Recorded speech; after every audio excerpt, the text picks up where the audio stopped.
Hindustan zinc, इसके बारे में सवाल है दत्तराज नाइक जी का।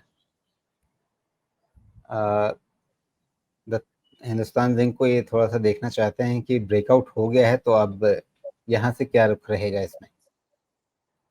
पहली चीज की ब्रेकआउट हुआ है क्या, पहले तो इसको एक बार वेरीफाई कर लीजिए।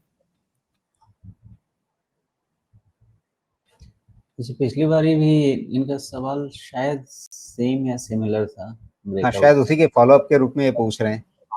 और उसका जवाब मेरा सेम रहेगा, मोर देन ब्रेकआउट। मैंने पिछली बार भी आपको ये बोला होगा कि आप बॉटम पे ध्यान दीजिए।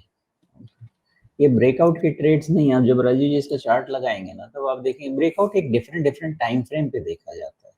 किस टाइम फ्रेम में आप कितना ब्रेकआउट मानते हैं। अगर आप इसका टाइम फ्रेम ही उठा के देखिएगा साल 2 साल का, तो ये ब्रेकआउट का कैंडिडेट तो फिलहाल नहीं बनता है। लेकिन इसी को आप एक छोटा सा टाइम फ्रेम में लेके चले आएंगे, मान लेते हैं कि 2-3 महीना का टाइम फ्रेम लेके आए, तो फिर आप ब्रेकआउट स्टडी कर सकते हैं। बिकॉज फिर उस केस में ये क्या है, 200 EMA के ऊपर। So there is a fair reason to assume that on very short time frame इसमें ब्रेकआउट है।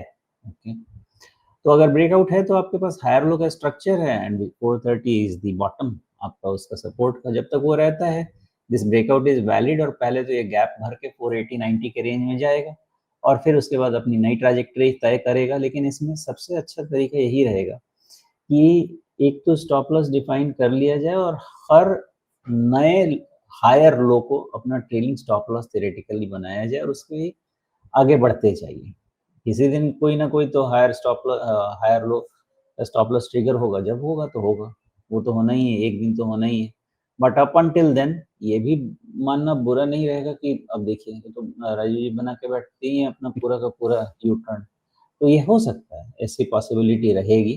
थोड़ा लॉन्ग और अच्छा बेस बन रहा है, ये भी अच्छी बात है कि बेस अच्छा बन रहा है। तो अगर ऐसा बेस जी, बना तो रिकवरी भी कभी ना कभी आपको फास्ट देखने को मिल सकती है। सिर्फ इसमें रिस्क डिफाइन करना चाहिए और आराम से वेट करना चाहिए। That wait time can be long.